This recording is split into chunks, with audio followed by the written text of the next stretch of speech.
कुछ मंजिलों से मिलना है। अभी सफर शुरू हुआ है, मुझे बहुत दूर चलना है। जब जिंदगी मुस्कुराती है तो सपने आसमान छूने लगते हैं। आज भी कुछ मुसाफिर अपने अरमानों की उड़ान भरने निकले हैं, उस जन्नत की ओर जिसे दुनिया कश्मीर कहती है। लेकिन उन्हें क्या पता था कि इस सफर की मंजिल मौत के साए में छिपी थी। इस ट्रिप पर कई लोग जा रहे थे। उनमें से पहला परिवार था वर्मा परिवार। पापा, अगर इस बार आपने ट्रिप कैंसिल किया तो मैं आपसे बात नहीं करूंगा। अरे बेटा, इस बार कुछ कैंसिल नहीं होगा। तू बस अपनी तैयारी कर। ओके पापा, मैं कश्मीर में खूब मजे करूंगा। मैं तो पहाड़ों पर चढ़ूंगा, फिसलूंगा, सेब खाऊंगा और कश्मीरी लोगों से ढेर सारी बातें करूंगा। हाँ हाँ, सब कुछ करना। अब जा और जाकर पैकिंग कर ले। वैसे मैंने सोचा है कि जब हम वहाँ जा ही रहे हैं तो एक पश्मीना शॉल ले ही लूं। पश्मीना शॉल बहुत महंगी होती है प्रिया। तुम्हें तो पता है कि ये ट्रिप हमने कितनी मुश्किल से प्लान की है। संजू 2 साल से पीछे पड़ा था, लेकिन पैसे ही नहीं हो पा रहे थे। अरे मैं मजाक कर रही हूँ। मुझे पता है ये ट्रिप हमारे लिए कितनी खास है। मुझे कोई पश्मीना वश्मीना नहीं चाहिए, बस कश्मीर की वादियों में खो जाना है। हाँ हाँ, चलो अब तुम भी पैकिंग कर लो, सुबह जल्दी निकलना है। ओके, आप भी अपनी पैकिंग कर लेना, या फिर हमेशा की तरह मैं ही करूं। कर लूंगा कर लूंगा। एक ओर जहां उनके सफर की तैयारियां जोरों पर थी, वहीं दूसरी ओर आतंकवादी अपनी नापाक साजिश को अंजाम देने की तैयारी में जुटे थे। ये वादियां, ये नजारे सैलानियों के लिए जन्नत है, लेकिन कल से ये जन्नत दोज़ख बनेगा। इंशाअल्लाह बिरादर, इस बार खून की नदियां बहेंगी। काफिरों को वहीं मिटाना है जहां वो सबसे बेबस हों। न हथियार, न सहारा, न उम्मीद। उसी समय वॉकी टॉकी से एक कोडेड सिग्नल की आवाज गूंजती है। फलक क्लियर है, आका आ रहे हैं। उनकी आंखों में एक अजीब सी चमक है, जैसे कोई अधूरी ख्वाहिश पूरी होने जा रही हो। वो टेंट से बाहर निकलते हैं और तेज कदमों से सर्विलेंस रूम की ओर बढ़ते हैं। एक अंधेरे टेंट के भीतर चारों ओर मॉनिटर लगे थे। स्क्रीन पर ड्रोन फीड चल रही थी।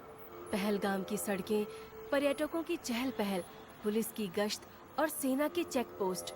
आतंकी एकटक स्क्रीन को घूर रहे थे। अचानक टेंट का पर्दा हटता है। अंदर आते हैं आका, लंबी दाढ़ी वाला एक बुजुर्ग व्यक्ति, भारी चोगा पहने हुए, उसके साथ 2 गार्ड्स। उसे देखते ही सभी आतंकी तुरंत खड़े हो जाते हैं। अस्सलाम वालेकुम आका। वालेकुम अस्सलाम व रहमतुल्लाहि व बरकातुहू। मेरे बच्चों, बैठ जाओ। वो प्रोजेक्टर के पास जाते हैं और नक्शे पर उंगली रखते हैं, जहां एक लाल बत्ती लगातार चमक रही होती है। वक्त बहुत कम है। पहलगाम, कश्मीर हमारा है। तुम्हारा निशाना सिर्फ गोली नहीं, डर का बीज होनी चाहिए। ये सिर्फ हमला नहीं है, ये पैगाम है। हर सैलानी, हर फौजी, उनके पूरे कौम के लिए। उनकी आंखों में सिर्फ तुम्हारा खौफ होना चाहिए, खौफ। इंशाअल्लाह आका, आपकी ये ख्वाहिश हम जरूर पूरा करेंगे।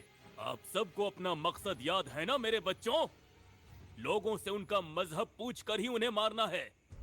सिर्फ हिंदू मर्दों को मारना है और उनकी औरतों और बच्चों को छोड़ देना, ताकि हमारा पैगाम वहां के सियासी लोगों तक पहुंच सके।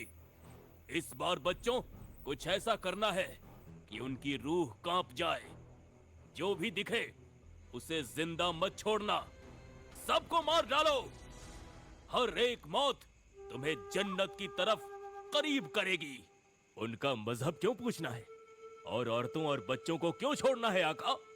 आप ये रहम क्यों दिखा रहे हैं उन काफिरों पर? ये रहम नहीं है, एक चाल है लोगों को बांटने की, ताकि वहां के हिंदू और मुसलमान एक दूसरे के खून के प्यासे हो जाएं। हम तुम्हें फिर कभी बताएंगे, हमारा मकसद चंद लोगों को मारना नहीं, बल्कि हिंदुस्तान की वो हालत करना है जिससे रातों रात वहां तबाही हो, मातम हो। और ऐसा करने से वो लोग आपस में ही लड़ मरेंगे। अब ज्यादा सवाल मत करो और मकसद को अंजाम दो। जन्नत तुम्हारा इंतजार कर रही है मेरे बच्चों। हमारा परचम बुलंद हो। इंशाअल्लाह इंशाअल्लाह इस बार पूरा हिंदुस्तान जलेगा। उधर सुबह सुबह जब प्रिया और राजीव अपने बेटे संजू को लेकर ट्रेवल एजेंसी की गाड़ी के पास पहुंचे, उनमें एक नवविवाहित जोड़ा भी था, किरण और गौरव। गौरव, अगर हमारा स्विट्जरलैंड का वीजा रिजेक्ट ना होता तो कितना मजा आता। अरे किरण, छोड़ो ना उसे। अगर स्विट्जरलैंड नहीं जा पाए तो क्या हुआ? पहलगाम भी तो मिनी स्विट्जरलैंड है। वो बात तो सही है, पर जो चीज छूट गई उसे जाने दो, जो है उसे एंजॉय करो। हाँ, ठीक कहते हो तुम, पर स्विस चॉकलेट खाने का सपना अधूरा रह गया। अरे मैडम, कश्मीरी सेब खाओगी तो सेहत बनेगी। और तुम देखना, यहाँ के नजारे देखकर तुम स्विट्जरलैंड भूल जाओगी। हाँ। फिर ठीक है। वैसे इस ट्रिप के खत्म होते ही मुझे मंदिर ले चलना। मैंने एक मन्नत मांगी थी जो पूरी हो गई है। अच्छा ठीक है, अब चलो भी। गोलियों की आवाज गूंज रही थी। एक आतंकी ग्रुप को ट्रेनिंग दे रहा था। एक गोली, एक काफिर, एक बम, 100 चेहरों का खौफ। वो सब टूरिस्ट और सोल्जर्स के कटआउट्स पर फायरिंग कर रहे थे। वो सब अपने आप को पहलगाम अटैक के लिए तैयार कर रहे थे। गाड़ियां तैयार खड़ी थी, आतंकी बैकअप और AK-47 लेकर लाइन में खड़े थे। ये जिहाद है मेरे बच्चों। तुम जमीन पर खून बहाओगे और ऊपर जन्नत की बारिश होगी। वहाँ की हूरें तुम्हारा इंतजार कर रही हैं। मकसद याद रहे मेरे बच्चों, पूरे हिंदुस्तान में मातम होगा। या आका, हम कुर्बानी के लिए तैयार हैं। जिहाद ही हमारा एक मकसद है। वो गाड़ियों में सवार होते हैं और पहलगाम की ओर निकल पड़ते हैं। गाड़ी में उनकी बातों की मिठास घुल रही थी कि पीछे से एक कोने से ठहाके की आवाज आई। वहाँ एक ग्रुप बैठा था। लवली, संजीव, गगन और चंचल। कॉलेज की दोस्ती, बेपरवाह हंसी और पहाड़ों का पहला रोमांच। इनकी एनर्जी कुछ और ही थी। तो भाइयों और बहनों, ध्यान दो। पहली बार पहाड़ देखने जा रहा हूँ मैं। किसी ने मेरी फीलिंग्स का मजाक उड़ाया ना, तो यहीं पहाड़ से धक्का दे दूंगा। ओ भाई, तू अकेला नहीं है। मैंने भी अब तक पहाड़ सिर्फ टीवी पर ही देखे हैं, वो भी ये जवानी है दीवानी में। तो तुम दोनों हीरो बनने चले हो पहलगाम में। ध्यान रहे, वहाँ फिसलोगे तो सीधे अस्पताल जाओगे या शायद डायरेक्ट ऊपर। ओए तू चुप रह। मैं तो सोच रहा हूँ नदी में कूद फोटो शूट करूंगा। पहले तैरना तो सीख ले मेरे टाइटैनिक। बिल्कुल सीखूंगा। इस ट्रिप के बाद मेरी आत्मकथा का नाम होगा एक मामूली लड़के की पहाड़ी मोहब्बत।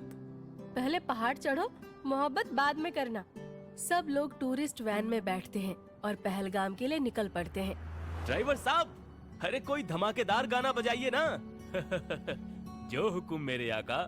हंसी मजाक, गाने और चाय समोसे के बीच सफर आगे बढ़ता रहा। हर कोई पहलगाम पहुंचने को बेताब था, लेकिन किसे पता था वादियों की इस खूबसूरत यात्रा में कोई मौत का साया भी उनका इंतजार कर रहा था। चिड़ियां उड़ा दी गई हैं, आंधी छुप कर आ रही है। शांत पहलगाम की घाटी को पता नहीं था कि कहर उसके दरवाजे पर था। एक वहीं का लोकल आदमी उनसे मिला हुआ था।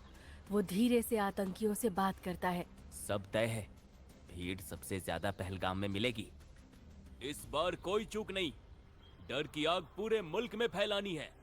चलो, बाकी सब वो बताएगा कब और क्या करना है। कौन? है एक और हमारा वफादार। टूरिस्टों की गाड़ी पहलगाम पहुंचने वाली थी।